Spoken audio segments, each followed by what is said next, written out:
every story appears ordinary until you see the core side of it. And what you're looking for is the story behind the news. We bring it to you from Lagos, the commercial capital of Nigeria. Giving you all sides and political stories round the clock. Every detail from the start line to the final whistle. CoreTV News, expanding your view.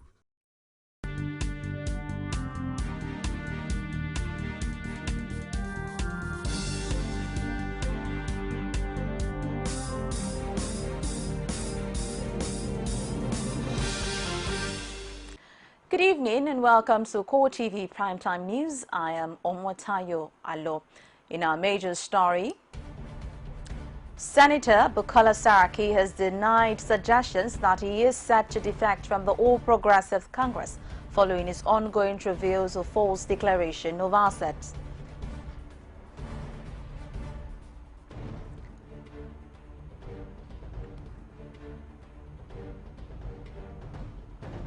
Also in this program, the All Progressives Congress has described Anna Didiolu Awolowo as a colocus of a time who will always be remembered for good.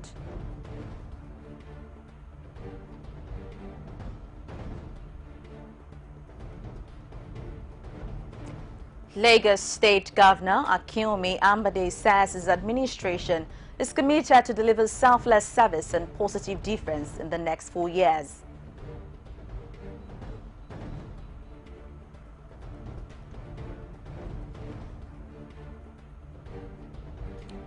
And from outside Nigeria, President of Benin Republic, famous Boni Yayi, has disclosed that Burkina Faso will return to civil rule and reinstate an interim government led by President Kel Kamfado.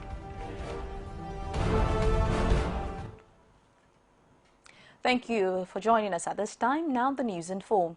President of the Senate, Bukola Saraki, has denied suggestions that he is set to defect from the All Progressive Congress following his ongoing travails over a 13-count charge bordering on false declaration of assets. There had been rumors that he is on the verge of dumping the party after he removed APC from his Twitter about data. But the Senate President on Sunday laid the controversy to rest by tweeting that he remains a card-carrying member of the party. He also noted that he was honored to serve as Senate President of all senators. Meanwhile, a coalition of civil society organizations under the aegis of Heritage Center and the National Association of Nigerian Students has threatened to lead mass protests to foreign embassies in Abuja to protest alleged political vendetta against Senate President Bukola Saraki. Addressing journalists on Saturday in Abuja, the Director General of HC, Kach Ononuju, and NAN's President Tijani Usman said the order of Saraki's arrest by the Code of Conduct Tribunal as a witch hunt against the Senate President by political cabals. They cited the action by the Senate to appoint its own leadership as the reason for the activists enjoined the Chief Justice of Nigeria to protect the integrity of the court by ensuring that injunctions are respected. The All Progressives Congress has described Anna Didiolu Awolowo as a colocus of a time who will always be remembered for good. In a statement issued in Ikenne on Sunday by its National Publicity Secretary, Lai Mohammed, the party said HID was an ideal wife, a great mother, and indeed a jewel of inestimable value, as her husband once fondly described her. APC commiserated with the children, grandchildren, great-grandchildren and the entire Awolowo family and prayed that God will take Mama into his bosom and also give all those she left behind the strength to carry on without her. Former Vice President and Chieftain of the All Progressive Congress, APC, Atiku Abubakar, has paid tribute to Anna Awolowo, wife of the late political sage Chief Jeremiah Bafemi Awolowo, who died on Saturday. In a statement released by his media office in Abuja on Sunday, Atiku eulogized and paid glowing tributes to the departed Yeye Oba a Dimula of Yoruba land, an ageless national icon. It described the grandmother of Oludolapo Osinbajo, wife of Vice President Yemi Osinbajo, as an embodiment of primordial and contemporary history, a symbol of traditional norms and a stickler for discipline and transparency. The former vice president also urged wives of leaders and aspiring female politicians to imbibe and emulate the legacies of endurance, patience, honesty, integrity and dignity of the late Mama Awolowo. Lagos State Governor Akinwumi Ambode has described the late Mrs. Anna Awolowo, wife of the late sage Obafemi Awolowo, as a backbone of progressive ideas. In a statement by his Chief Press Secretary Abib Aruna, the governor eulogized the deceased, describing her as the matriarch of the Awolowo family and a well-respected dynasty in the history of Nigeria. The governor prayed for the peaceful repose of her soul, urging her family to draw strength from the legacy she stood for while she was alive. Immediate past governor of Lagos State, Babatunde Fashola, has also lent his voice to eulogize the matriarch of the Awolowo family, Anna Idowu Didiolu Awolowo. In a condolence message to the Awolowo family, Fashola expressed grief at the passage of the widow of the late sage Obafemi Awolowo, saying that the mother of a nation is translated to immortality. Fashola noted that the nation would sorely miss a wise counsel, while urging the family to take solace in the memory of the departed matriarch's decades of patriotic service to the nation, even without seeking any title. We'll take a break now and we'll be back with more. Stay with us. Some pundits believe that as long as the political system is driven by selected few, corruption may be difficult to fight. You should be careful about what you say. I am not the only politician. Even if I've wronged anyone, it is time to forgive me. Political Arena every Sunday at 9:15 p.m. and a repeat broadcast every Tuesday at 1:30 p.m.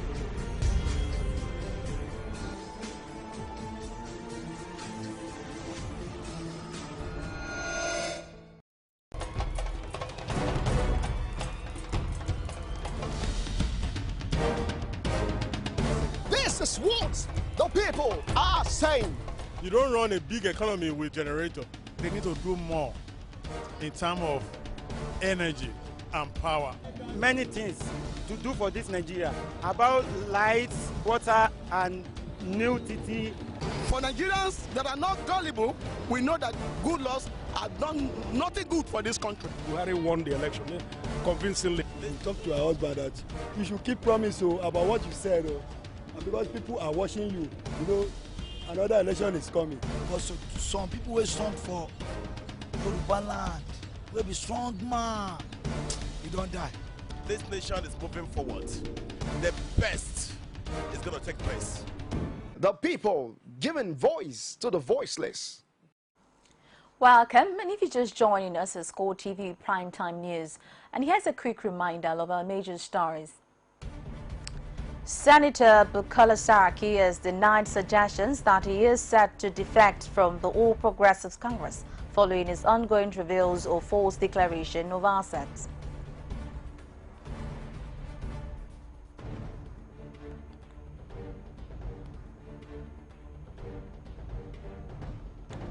The All Progressives Congress has described Anna Didiolu Awolowo as a colocus of the time who will always be remembered for good.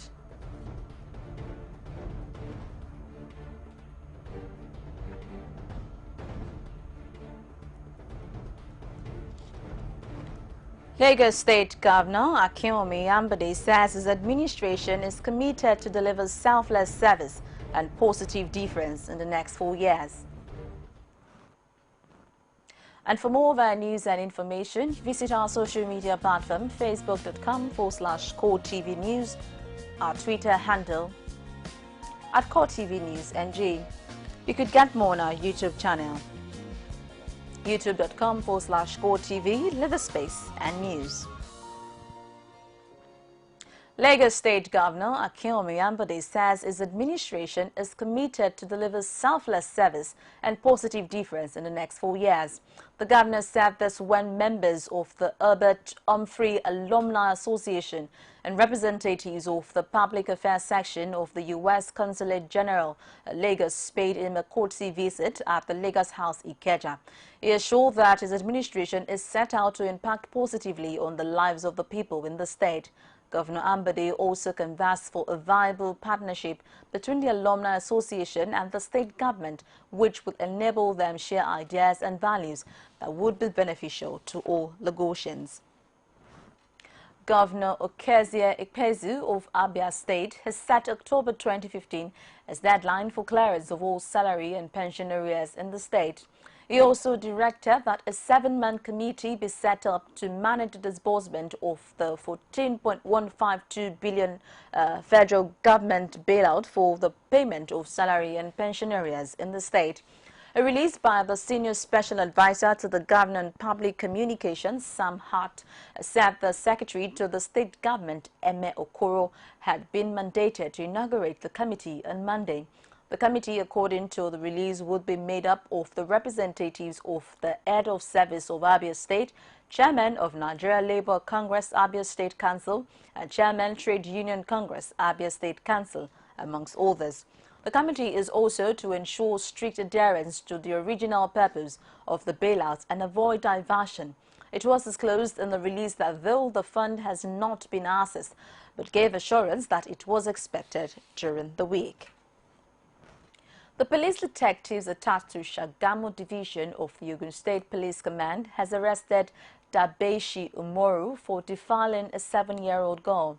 The father of the victim, who reported the incident, disclosed that the suspect forcefully had unlawful carnal knowledge of his daughter.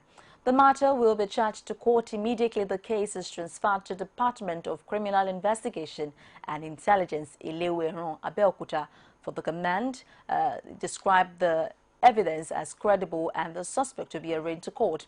The Commissioner of Police, Ogun State, Abdulmajid Ali, has condemned the act, vowing to deal decisively with anyone caught in this barbaric act in the state. In another development, the police detectives attached to Onikpano Division of the command have arrested Ayodele Adedeji for parading himself as a soldier in the Nigerian army. And to health, the challenge of infertility has been found to be one of the major causes of broken marriages. Experts say early detection and consultation with appropriate medical practitioners is the ready solution to the problem. In the bid to put smile on the faces of indigent couples who cannot afford fertility treatment, Fertility Treatment Support Foundation, a non-government organization, has sought to assist 15 couples in helping them achieve their goal of bearing their offspring. The details. Infertility in developing countries has been described as the leading cause of social frustration and marginalization. At least 1 out of 5 couples are fertility challenged, thus the need for a quick intervention. The 7-year-old foundation, Fertility Treatment Support Foundation, FTSF, with a record of providing free fertility treatment to over 100 couples, is set to give out this opportunity to more couples through its new initiative. Little Miracles, an initiative of FTSF, will be giving away free fertility screening and treatment to couples on Sunday, 25th October 2015 via an electronic draw. All you have to do is send a text with the title Free IVF, your names and phone number to these numbers: 090-811-90600. Medical partners to FTSF say fertility treatment could pose a financial burden to an average Nigerian couple, which has informed their support to restore hope in their homes that are battling to stay happy. The biggest thing, I don't believe, is money. The biggest challenge we have is that people are not aware. Awareness is number one. Then the second thing is money. Because some people can afford it, but they don't even know. They go to, I don't want to mention names, they go somewhere. Speaking on the sideline, fertility expert and counsellor Tola Ajayi says lack of awareness, misinformation and unnecessary burden bearing has left most couples frustrated than they should naturally be. She therefore advised that couples should seek help in the right quarters. Knowledge is power. So you don't have to wait until you're 10 years in marriage before you seek help, because we know that as you advance in age, your chances is becoming, smaller. So if you get married 1 year, you're not getting pregnant, then seek a doctor. Then that you can know that, as quickly as possible you can do something. The gathering further encouraged couples to speak out on time so they are better educated and given the needed assistance and help, which is very much around the corner. FTSF further craved the support of the government, corporate bodies and well-meaning individuals to join in the cause of giving families a cause to smile.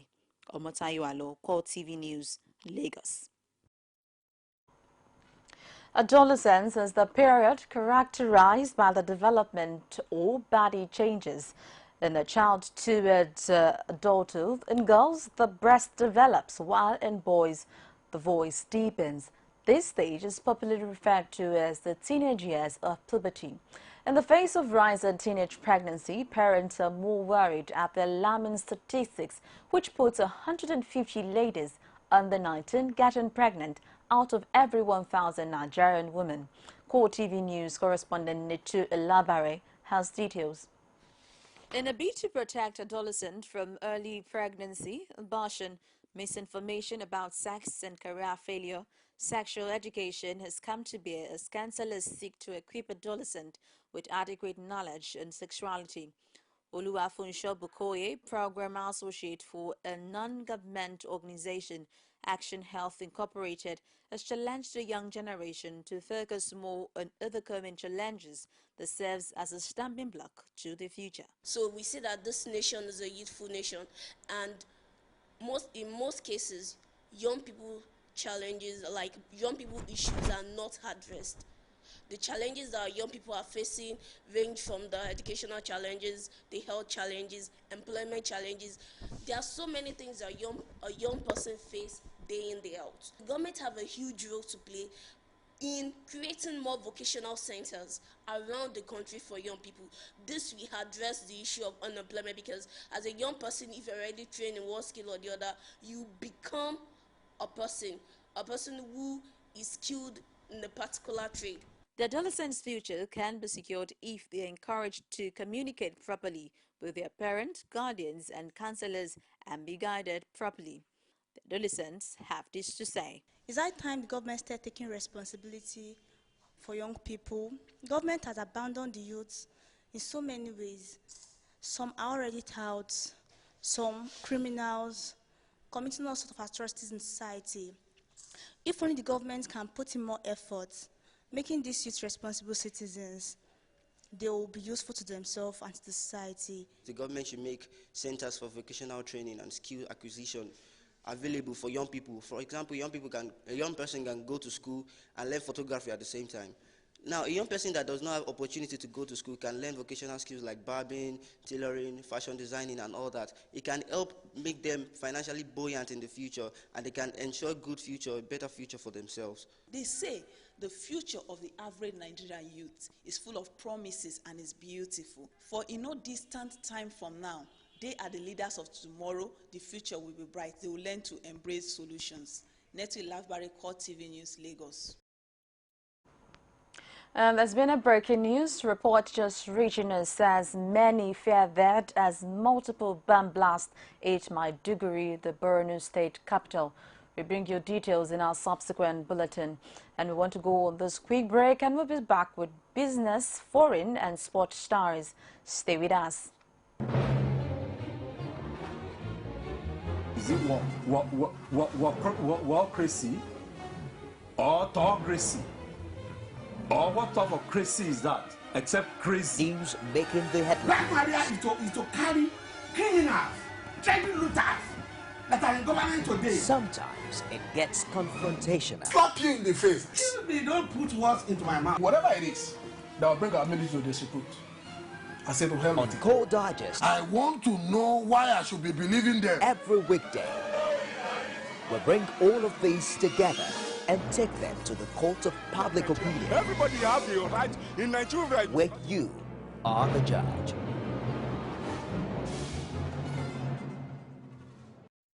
You can now watch CoreTV News live from anywhere in the world on our website www.coretvnews.com. Click on Live TV on our website and watch us live. And welcome to CoreTV Primetime Days. To follow us on Twitter, click on Twitter icon on our website. On Facebook, click on the Facebook and YouTube to see all our previous news production. You can also watch us live on YouTube. Click CoreTV, leave a space, then news. CoreTV News, a 24-hour news station.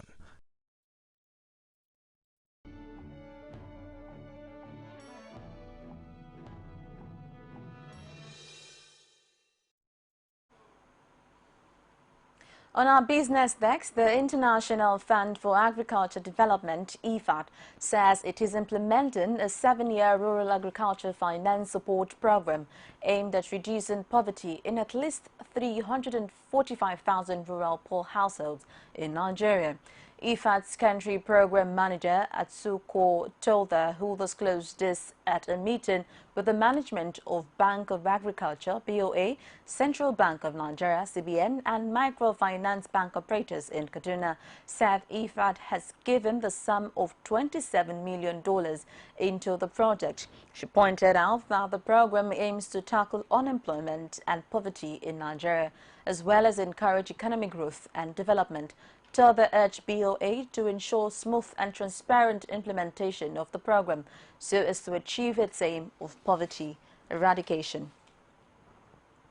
The Nigeria Extractive Industries Transparency Initiative, NATI, has enjoined the federal government to amend the NATI Act to enable it to implement audit reports on the extractive oil and gas sector of the economy.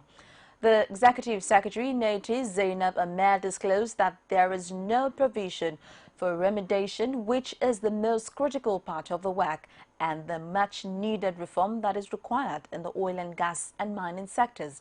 The NATI executive also emphasized that the powers to implement the report over audit will also help reduce the rate of corruption in the sector. And on the foreign scene, the president of Benin Republic, Famous Boni Yayi, has disclosed that Burkina Faso will return to civilian rule and reinstate an interim government led by President Michel Canfodo. He disclosed this on Saturday after he held talks with co-leader General Gilbert Dernderi in the capital, Ouagadougou. Boni Yayi said the transition led by civilians would be relaunched while also promising the citizens a better country. Dozens of supporters of the Burkina Faso military coup had stormed the hotel in the capital, Ouagadougou, where talks to end the country's post-purge crisis are being held. The incident took place as anti-coup crowds in the front of the hotel awaited news of the talks. Some of the attackers carried signs expressing support for the current military government and were aided by the late Presidential Guard, the RSP. Most of the participants in the talks, including foreign ambassadors, had already arrived at the Laka Hotel in the capital, Ouagadougou, when the incident occurred.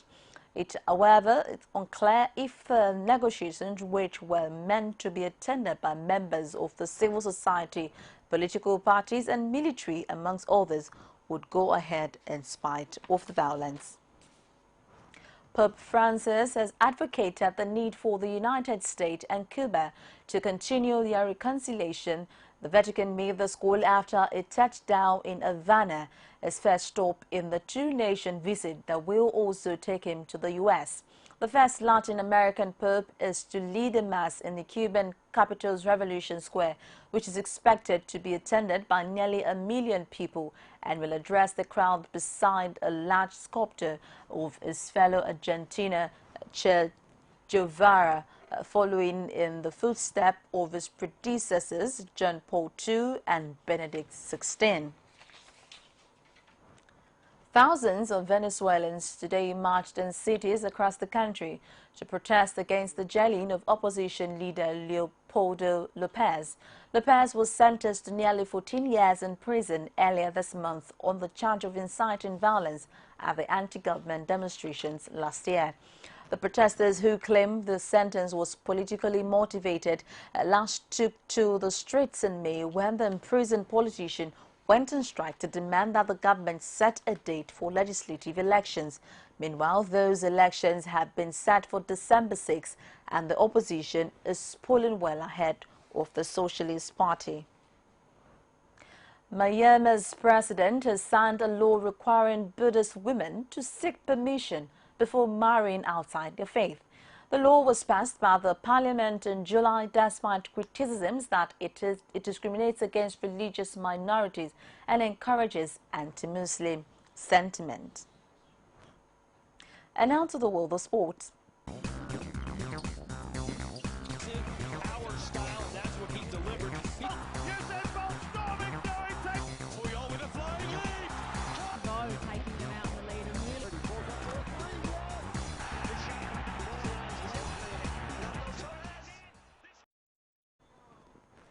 And to sports, Ahmed Musa scored twice for CSKA Moscow, who came from a 3-0 first-half deficit to beat Moldova Saransk 6-4 in the Russian Premier League on Sunday. The league leaders were reduced to 10 men early on following a 12-minute sending off a Brazilian defender, Mario Fernandes. The hosts had taken a first-minute lead via Evelyn Lutsenko and immediately added to their tally after Ferdinand's sending off via Vladimir Jovic and Ruslan Muthamsen to finish the first period in their ascendancy. However, the Army team soon clawed their way back at the restart with goals from Kirill Pencheko, Zoran Tosic and Sedo Dumbai, with Musa assist in the space of 10 minutes after Moldova's midfielder Yannick Junle received a second booking. The hosts recovered from the shock soon after as Lutsenko scored a second to make it 4-3, but Musa equalized in the 80th minute, assisted by Dumbai, and doubled this tally to make the scores 4-5 5 minutes later. The visitors then cemented their win with a Dumbai goal 2 minutes before full-time. Musa has now scored 5 goals in the league and a total of 8 in all competitions this season, as CSK maintain the lead with 25 points on top of the table. Paul Pogba feels Juventus and not missing summer departures Arturo Vidal, Carlos Tevez and Andre Pirlo this season because they play more as a team without them. The trio departed in the transfer window as the Serie A champions underwent many changes ahead of the current campaign. Pogba struggled to find his best form in the opening weeks of the season, but had a hand in both of his side's goals as they beat Genoa 2-0 on Sunday, and he feels the teamwork has increased this time. The 22-year-old took over the number 10 shirt from Tevez following the latter's return to Boca Juniors, this following in the footsteps of compatriot Michel Platini, and is determined to honor the jersey. Ronald Koeman believes Southampton were the architect of their own downfall in Sunday's 3-2 defeat to Manchester United. Graziano Pelle put the home side in the lead in the first half before Anthony Martial pulled United level and then netted a second pouncing on the poor Maya Yoshida back pass. Juan Mata extended the visitors' lead before Pelle nodded in a second for his side, but Coleman feels the damage had been done and only his side were to blame. Andy Murray took Great Britain through to a first Davis Cup final since 1978 with victory over Australia's Ben Atomic in Glasgow. The British #1 secured the third point of the match and an unassailable 3-1 lead with a comprehensive 7-5, 6-3, 6-2 win. Britain last won the Davis Cup in 1936 with a team led by Fred Perry and will face Belgium away in November's final. Dan Evans lost 7-5, 6-4 to Tanis Kokinakis in the final rubber. Belgium reached their first final in 111 years when Steve Dacus beats Argentina's Federico Del Bonis in 4 sets in a deciding fifth rubber in Brussels. The final will be played from 27 to 28 November, with every likelihood that the home side will choose a slow clay surface to try and neutralize Murray's strength. Before we go on CoreTV Primetime News, here is a quick reminder of our top stories. We said earlier that Senator Bukola Saraki has denied suggestions that he is set to defect from the All Progressive Congress following his ongoing travails or false declaration of assets.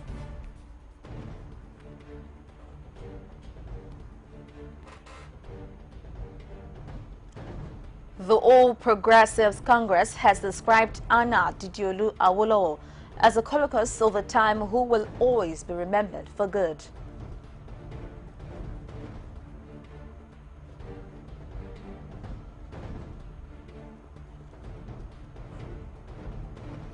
Lagos State Governor Akinwumi Ambode says his administration is committed to deliver selfless service and positive difference in the next 4 years. And on behalf of the entire news crew, thank you so very much for watching. My name is Omotayo Alom. Have a lovely night rest.